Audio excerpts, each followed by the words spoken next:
Hey, welcome back everybody. So I finally got around to watching Dune after about a year of anticipation. The whole film community, we can now collectively sink our teeth into this movie. It's been a long time coming. Let me give you a bit of backstory. So I caught the David Lynch Dune in the cinema because they were screening it. I was like, that'd be a great thing to do just to get an idea of what the story's like. I unfortunately am not pathetic, so I haven't read the book. I don't read. Sorry to all you book readers out there. Not my thing. I can't do it. You can fuck off if you do. So I did watch the old one, and it's really whack. Like, it sucks. I kind of like it, but it sucks. It's not a good movie. The real question is, how does Dune 2021 compare? Let me tell you, I was very lucky. I managed to secure tickets to see an advanced screening of this. I watched it about 3 days before everybody else will be able to see it because I'm very cool. But what did I think? Okay, I'll put it this way. I watched this movie with a friend, and as soon as it was over, the first thing I did, I leant over to them and I whispered in their ear and I went, dude, that was so fucking boring. Because it was. Yeah, I didn't love Dune, man. I really didn't love it. Okay, it's a good film, definitely, but I didn't love it. I didn't love it, and I wanted to. I was so ready to love it. I love Blade Runner 2049. I really love Enemy. I thought Prisoners was great. You know, Denis Villeneuve, the guy knows what he's doing. But I don't know what happened here, man. This really kind of disappointed me, I'll be honest. I know it sounds very toxic because it is a good film and it still disappointed me. I think that's fair. He's an amazing director. Frankly, I expected he'd make something a lot better than what he made here. I thought he could absolutely knock it out of the park with this movie. And of course it's not bad, but it's kind of like, if I'd heard that any other director was doing this movie, it's kind of what I'd expect from them. So the fact that it's only on that level, it's a shame. It's a shame. But let me get into specifics. Let me actually tell you what's so wrong about this movie. The thing is, it's really annoying. This movie's really frustrating because it gets so many external things right. It gets all this work on the outer shell so right. So it does it so well. The world building is, it's so good. It's such an incredibly vast and well thought out world. The sets are so convincing. It's presented incredibly. Visually it's beautiful. It's blissful to look at. I know this wasn't shot by Roger Deakins or anything, but the cinematography did remind me a lot of Blade Runner 2049. There were sort of like very wide shots of like rooms built out of stone that often have quite natural looking lighting. Visually, yeah, it's amazing. And it's got amazing visual effects. Like the effects are so good. The whole shield thing that looks like fucking Minecraft in the original movie, that looked great. I really enjoyed that. There's great fight choreography. There's really interesting fight scenes, the ones that are there. There isn't too much, but the ones that are there, I really enjoyed. I had a great time with those. Overall, the film feels as big and as grand and as awe-inspiring as it should. The problem is, I can't lie, the script, it's not that great.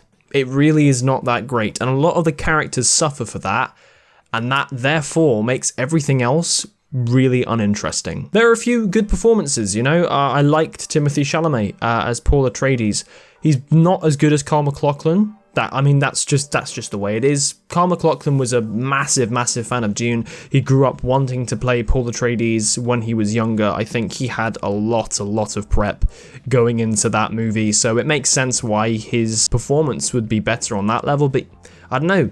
He just embodied the boyish charm of Paul Atreides. Again, I haven't read the book, but I found his character more compelling in that movie than in this one. Half of Timothée Chalamet's character is just his hair, in tandem with him looking down and being very brooding about things. I think Josh Brolin is fucking good in this movie. He's brutal and he's commanding and he's sort of funny in an intense kind of a way. And by far the standout for me is Jason Momoa. That dude's, he's It's Jason Momoa, man. He's a fucking badass Dothraki assassin Aquaman dude. The guy's literally a walking sex god, and he's just the best in this movie, man. He's just the best character in the movie. He's great, and I feel they could have definitely used his character more. I don't feel he lives up to all of his potential. That's pretty much it, man. Like, Rebecca Ferguson was fine. Oscar Isaac was fine. They didn't really have too many scenes together, even though they're both of the Atreides parents. They're like the head of the table in this family, and they're hardly even in the movie.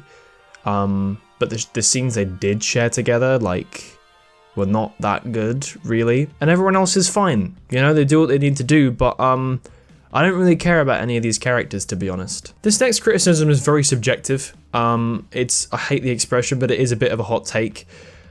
I don't think Dune is very special, and I think Denis Villeneuve could have done something very interesting and very unique and very innovative with the story he'd been given, and I just don't think he did. Whilst I did love Enemy and Prisoners, the only Denis Villeneuve film I've been able to fully connect to artistically is Blade Runner 2049. I thought this film might invoke a lot of the filmmaking habits that Villeneuve showed in 2049, but for me, it just really didn't. I understand the majority of this film is set on a literal sand planet, but the lack of colour in the frame really got to me. I think there were a lot of opportunities where you could have made some really impactful imagery just by adding colour to the pictures that were already there. I think the way this film was pulled off aesthetically and presentationally was a bit predictable and formulaic. If you tell someone that this movie is going to be made in 2021 based on the book of Dune and based on the movie from the 1980s, you can imagine pretty realistically what it's going to look like without having to see the film. All the outstanding things about the film are just superficial. It looks great, it sounds great, but for all these efforts, it comes off very hollow on the inside. For all of the spectacles and the frankly amazingly well done action, be that on foot or in vehicles or whatever,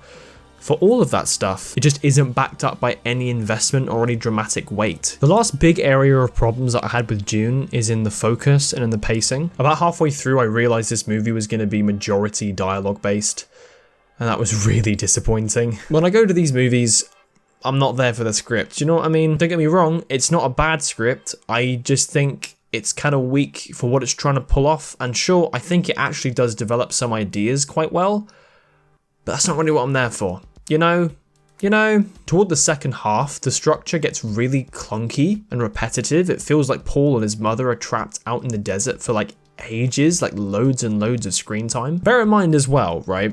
This movie is 2.5 hours long. I'm going to assume the next one is going to be 2.5, maybe 3 hours, right? So together, these movies have got 5 hours to tell this story. The original Dune back in 1984 had 2 hours to tell this whole story. So how come the Battle of Arrakis in June 1984 was about half an hour, 40 minutes long? It was like pretty much the main crux of the movie, whereas in this, it ran for like literally 15, 20 minutes tops. Like, it was ridiculously short. That was so disappointing when I got there, man. Because again, all the stuff on the Battle of Arrakis is really good. I really enjoyed all of it. Seeing the characters fighting off against each other, the different groups of people that have been actually quite well developed throughout the film, squaring off against each other. It's a good time. What I like as well, the actual introduction of the different groups and characters is so much clearer than the original. The original is a scatterbrained mess. You do not know what's going on half the time. So at least in this movie, you know who everybody is. You understand, like, they'll be talking about someone and then it cuts to a shot of those people. Gives you the planet they're on. You understand, you know, who people are and generally what people are trying to get. For the most part, I was with someone that watched the movie with me and they have not seen the other movie and they were actually really confused by a lot of what was going on. They didn't really understand why people were on Arrakis and like what the whole conflict was about. They just didn't really get that. So maybe I'm biased. Maybe I only think it's more clear because I actually have seen the old one. But for the most part, it seemed far more clear. Now, when I tell you that this movie was 2.5 hours long, to me, it felt like 4 hours. That's not an exaggeration. I mean, it actually felt like 4 hours. This movie, in my head, I was like, oh shit, so this movie's gonna end here. Oh, okay, it's been 20 minutes. Okay, it's gonna end here then. Holy shit, it's been an hour. Okay, so it's still going. It's still going. Like, This movie, I thought it was going to end several times before it did. And low-key, I kind of wanted it to, because for the first 20 minutes, right? For the first 20 minutes, I loved this movie. I was like, this is fucking awesome. The opening's great. Hearing the voiceover from Zendaya, it's great. You know, it's a really interesting opening. I was hooked. I was there. By about the last hour, it completely lost me. I was gone. And for that last hour, I was kind of praying for a mercy kill. I was just like, bro, just end it, man. I'm done with this movie now. I just want to move on to something else. I'm ready to go home, you know? And that's not what I wanted to say about this movie at all, but that's just how I felt. A problem I had throughout was the editing. It's not bad. It's not even noticeably bad. I would have much preferred if there were longer takes used in the film. I'm a big fan of long takes. I think they ground the things you're showing a lot more. It feels far less, you know, cut apart and like factory prepared. One of the really amazing things about 2049 is the sense of authenticity and of scope you get from a shot lingering on something for a long, like, extended period of time. And I didn't really get that at all in Dune. For all this grandiose stuff it's got going on, I don't think it gives any of those elements enough room to breathe. And speaking of the editing, in the last, I'd probably say like half hour of this film, it just kept doing this really weird thing where it would sort of cut between regular speed and slow motion, and there would be moments that haven't happened yet or that have already happened. Stuff is effectively told out of sequence, which I don't mind, but the problem was, the way it was arranged in the edit, I was just sat there watching and thinking, like, almost, where are we? Like, what are we looking at? These are just visuals. I don't understand the contextual placement of why they're there. It was just really disorienting and annoying a lot of the time, because I just wanted to get on with what was actually going on rather than dicking about with some bullshit I wasn't even sure of its placement there in the first place, you know? And overall, the way that they played it with the story and with how they structured that story and how they told it, for me there wasn't enough substantial character stuff, enough substantial character drama, and enough big moments to actually justify this film as a singular piece.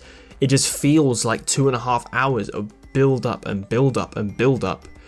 I really don't mind if you need a movie to set the stage for another one. It's completely understandable, and especially when you're working with a novel that is written as one piece and cannot be adapted into one film that's not like 5 or 6 hours long. It's hard. It is a difficult thing to pull off, but I still feel like there would have been ways to make this more engaging. Both my friend and I had the exact same opinion. This just feels like a lot of build-up, and again, you can have build-up, but build-up can still be substantiated by interesting things going on. And I don't feel like there was a lot of that in this movie anyway. So yeah, those are my thoughts on Dune. I know I slammed down this movie pretty hard. I mean, it's not a bad movie. It was just a disappointing experience for myself. And I really loved the story of the original. And I know that there's a way of making it amazing. Maybe I should just read the book. I'm not going to, but maybe I should just read the book. I'm not going to though. But for what Dune is, rather than what it isn't, Dune is okay. It's probably my least favourite Villeneuve so far, but you know what, hey, that's alright. This movie, maybe it just wasn't for me. I still think Villeneuve could have tapped into something far more artistic and far more imaginative in the way he decided to go with it. I don't think this is one of the best sci-fi adaptations of all time. It's got some amazing things about it, but I don't know, it didn't have any of the personality or flavour that I really hoped it would, but maybe that's on me. They say that expectation is the death of enjoyment, and, you know, to an extent that's true. So, I didn't love it, but I'd still say it's a good movie, and I'd still say if you're a fan of sci-fi, and if you're a fan of the book, I think you get a lot out of it for sure. I'm gonna give Dune a 6 out of 10. It's one of those few movies that I wouldn't even say it's closer to a 5 or closer to a 7. It's just slap bang in the middle, a solid 6. It's got some really, really outstandingly good things about it, but they're all kind of dragged down by a lot of internal issues. It's okay. It's alright. Have you seen Dune? When you have, let me know your thoughts about it in the comments below. I'll be sure to respond to perhaps some of them. We could start a little dialogue down there. For some of you that are slightly more perceptive, you might have noticed I shot this on 4K 60. That's a thing I have experimented with. I got a new phone that can actually do 4K 60. I will see how this goes in the editing booth. I don't even know if I'm going to export this in 4K. I might have to export it in 1080p because, you know, compression times are a thing. And I've not experimented with this before. But hey, if this works, you know, this is something I could look into doing in the future if I do more facecam stuff, which I'm planning to do. I hope you're all well, and that if you have seen Dune that you did enjoy it, as I say, let me know in the comments below, and I will see you all in the next one, whenever the fuck I upload it, because it's been like a year since the last video. But have a good one, stay safe, all the best, and see you next time.